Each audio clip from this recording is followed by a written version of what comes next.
Thank you for purchasing the Radio Fence Pet Containment System Standard Kit.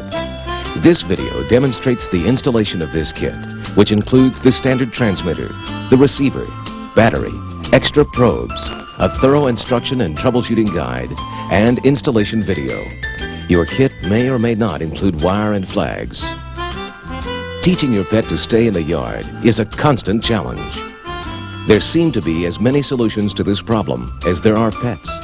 Sadly, most of these methods achieve success only at the emotional expense of both the pet and the pet's family. Fortunately, there is one solution that stands out above the rest: the Radio Fence Pet Containment System. Radio Fence is a safe, effective, and humane technique for training your pet to stay within your property boundaries. This tape will show you how to install your Radio Fence system and how to train your pet to obey the boundaries that you establish. Here's how the Radio Fence system works. Its primary components are a transmitter, a receiver, and an antenna or boundary wire. The transmitter sends a low-frequency signal through a buried antenna along the boundary of your containment area. This boundary wire carries only harmless signals. It's as safe as the radio antenna on your car. As your pet, wearing the receiver, nears the buried boundary wire, he hears a high-pitched beeping sound. This tells him that he is approaching the boundary. If he continues, he will receive a safe but effective correction, much like that of a mild static electrical shock. You can determine how far from the boundary wire he picks up the signal, up to 30 feet, through an adjustment knob on the transmitter. Before you begin installation, check the contents of your Radio Fence system. Your kit should include a transmitter, receiver with collar, battery, long and short probes, a manual, and installation video. Wire and flags can be found in the Wire and Flag Accessory Kit. The Wire and Flag Accessory Kit includes boundary wire that covers 1/2 acre, 50 boundary flags, and wire nuts which are needed for installation. If you have more acreage, you need to purchase additional wire and flag accessory kits. After viewing this tape, we recommend that you read the manual and use it as a guide as you install your system and train your pet. In addition to the contents of your kit, you will also need the following tools to install your system. For burying the boundary wire, you'll need a straight-edged spade. To make things easier, you may want to rent a lawn edger. For splicing wire, you'll need wire stripping pliers and electrical tape. If your boundary wire is going to cross concrete or asphalt, you'll need a circular saw with a masonry blade along with an appropriate patching compound. Consult your local hardware store for the type of compound you will need. Installation is easy and quick. Training is very simple and can be fun for you and your pet. Later in this video, we emphasize the training. Don't be intimidated. We stress training because it is an important part of the Radio Fence Pet Containment System. The installation of your Radio Fence system involves 4 simple steps. These are planning your layout, locating the transmitter, installing the boundary wire, and connecting the system. Step 1. Planning your layout. You can customize the layout of your Radio Fence system to fit your specific needs. As you're planning your layout, keep these important facts in mind. Your boundary wire must make a continuous loop from one terminal on the transmitter to the other. Make gradual rounded turns in your layout. Sharp corners affect the signal and will confuse your pet. A 6-foot radius is recommended. Twisting the boundary wire cancels the signal. This allows you to run the boundary wire across areas where you do not want a signal, from the boundary to the transmitter, for instance. It also allows you to create specific zones to keep your pet out. Utilizing these rules, you can customize any yard. You can enclose your entire yard, any portion of your yard, or just single boundaries.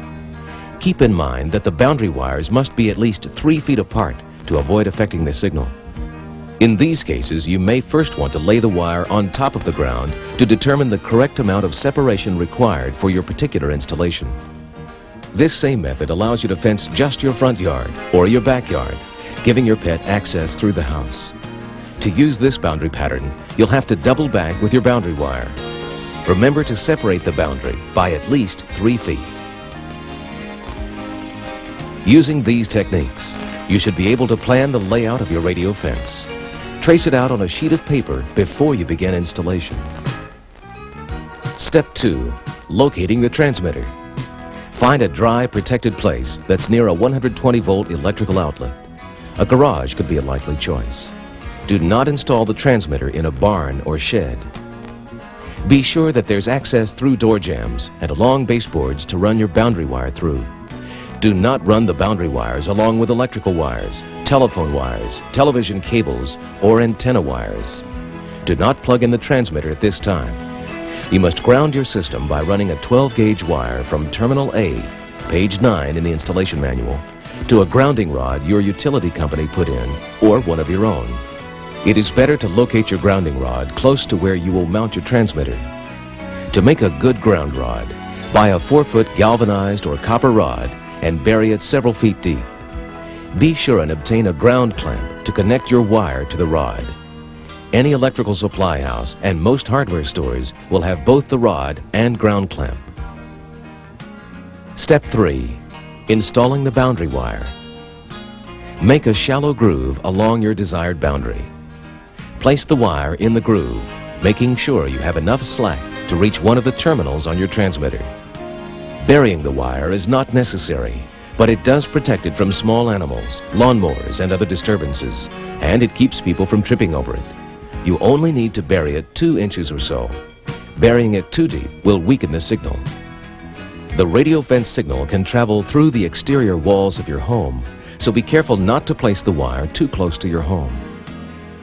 Across stream beds, simply run the wire through a length of garden hose or PVC pipe and secure it with stones. When crossing pavement or sidewalks, try to run the wire along an expansion joint. When one's not available, cut a shallow groove with a masonry blade. Carefully place the wire in the groove and cover it with the appropriate patching compound. To form an enclosure within the boundary, run the wire from the boundary to the area you want to enclose. Encircle it, and then twist the wires together back to the boundary. This will cancel the signal between the boundary and your enclosure. If you have a large yard, you may need additional boundary wire, flags, and wire nuts. These are available in the wire and flag accessory kit. To add additional wire, you'll need to make a simple splice. Here's how. Use your wire stripping pliers to strip 3/8 of an inch of each end of the wire you wish to splice. Place the exposed ends of the wire into one of the wire nut connectors included in your kit and twist 3 or 4 times or until tight. To check connections, pull tightly on the 2 wires to make sure they don't come out. Then, beginning an inch above the splice, wrap with electrical tape to an inch below the splice. This will protect the splice from moisture. Be sure you mark where your splices are. That's where most breaks occur. Step 4. Connecting the system. Twist the 2 ends of the wire from your boundary back to the transmitter. Remember, twisting cancels the signal and will allow your pet to cross the area between the boundary and the transmitter. Make 8 to 12 twists per foot. You may want to use an electric drill to obtain a tight, even twist. Connect the wires to the terminal leads on the transmitter. Always connect one end of the fence wire to Terminal A. Connections to Terminals B and C depend on how many feet of fence you have. For fences 1,500 feet or less, connect the other end of the fence wire to Terminal C. Put a jumper between Terminal B and C. For fences 1,500 to 2,500 feet, connect the other end of the fence wire to Terminal B. No jumper is needed. For fences 2,500 to 4,400 feet, connect the other end of the fence wire to Terminal C. No jumper is needed. Before turning on your transmitter, be sure the receiver battery is properly inserted by doing the following. Remove the 2 screws that hold the lid. Remove the lid. Insert the battery with the positive and negative sources matching the positive and negative symbols on the shield. Replace the lid and screws. Be careful not to touch the receiver probes. Plug in the transmitter using the adapter supplied. The signal light is green when the power is applied and no fence is connected. The light flickers red-green when the fence is connected and the range control knob turned up. Next, you'll need to adjust the zones to suit your yard.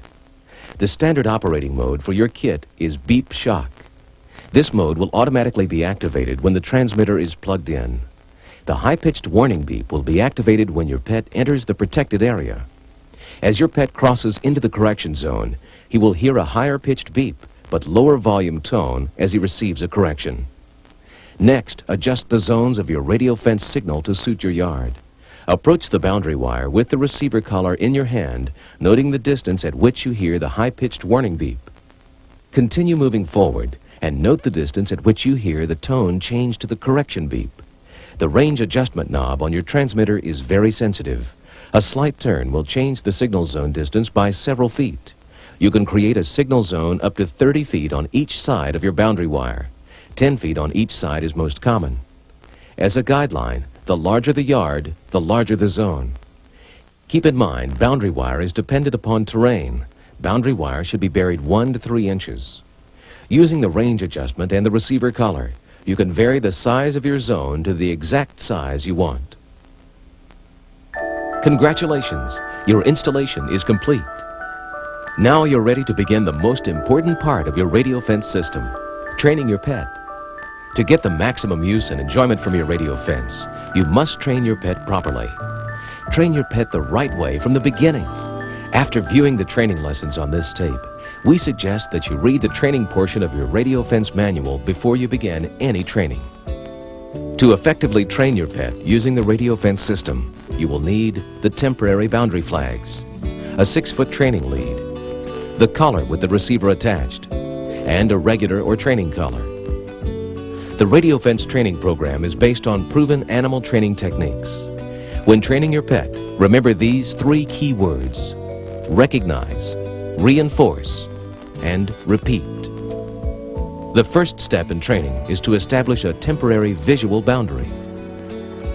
Place the white boundary flags, which are included in the wire and flag kit, 10 feet apart and 3 to 4 feet inside the perimeter of your wire boundary. If you have additional acreage, you need to purchase another wire and flag kit. Too much space between flags will not give your pet enough of a visual guide. You will gradually remove this visual boundary as your pet becomes familiar with his safe area. Next, fit the receiver collar around your pet's neck. If you prefer, you can use a collar of your choice. If you do so, be sure to remove the receiver from the collar that came in your kit. You'll need to make a hole for the receiver probes in the collar you wish to use. A pair of shorter probes for shorter-haired dogs comes with your kit. Use the right size for your pet. Then place the collar on your pet so the probes are facing toward your pet's skin, directly beneath his neck. Adjust for a firm but comfortable fit. You should be able to pass a finger between the tip of the probes and your pet's skin. For best results, follow the radio fence training schedule. It's made up of 4 important periods with specific training exercises for each period. The 4 periods are the first day of training, the first week, the second week, and after the first month. Do all of the steps in the training schedule in the proper order. Each period is critical to your pet's total training. Therefore, you must complete each step in sequence. The first day of training.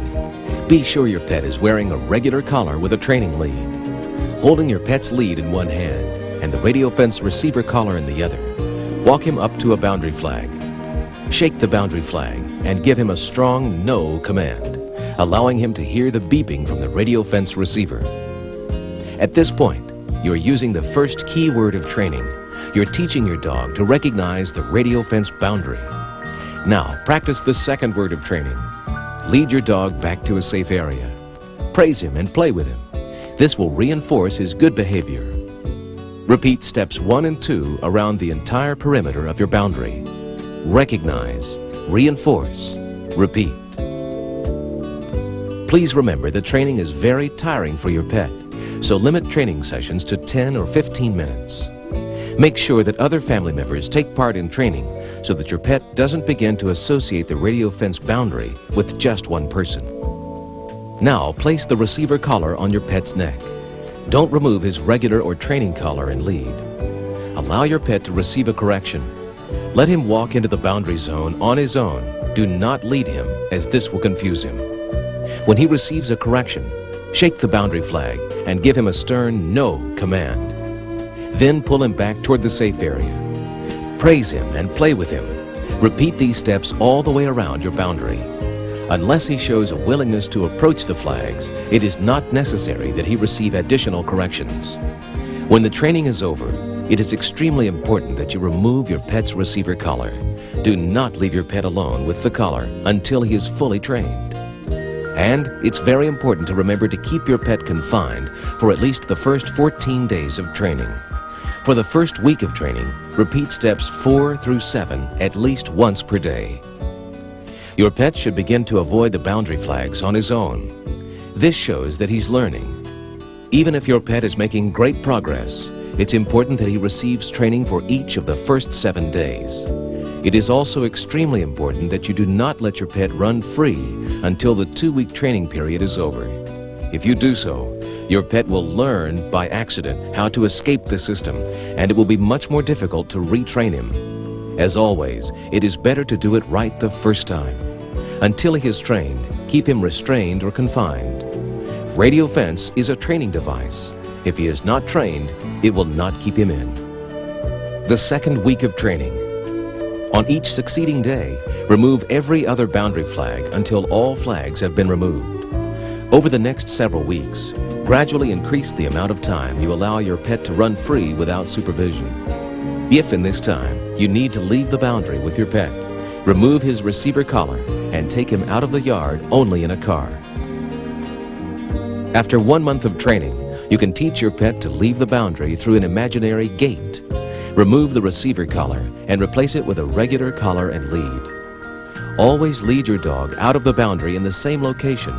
This will become his imaginary gate. Your pet will learn that he must wear a regular collar and lead to leave the boundary. Remember to let other family members take part in this training so your pet associates leaving with the lead and not with a specific person.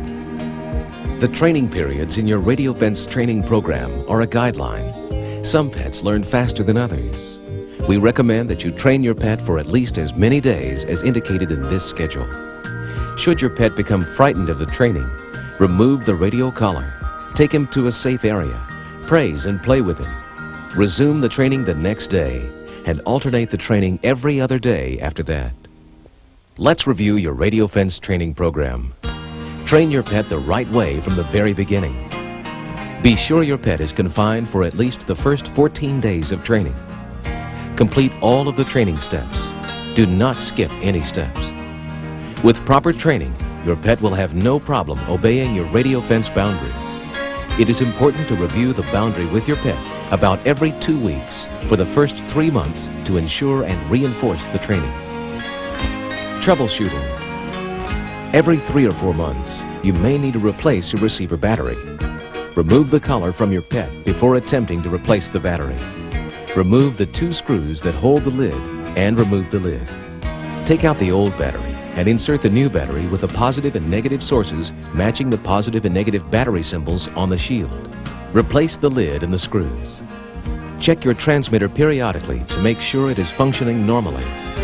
When the transmitter is on, the single light is green and no fence is connected. If the light is not on, plug the transmitter into another outlet. If the light is still not on, call the Radio Fence Technical Service representative at the 1-800 number in your manual. The single light flickers red-green when a fence is connected. If it does not, this indicates that you have a break in your boundary wire. At Radio Fence, we stand behind our product with a full, unconditional warranty. But to make it valid, you must complete your warranty card and send it in to us. With proper installation and training, your radio fence system will provide years of enjoyment and satisfaction for your pet and your family.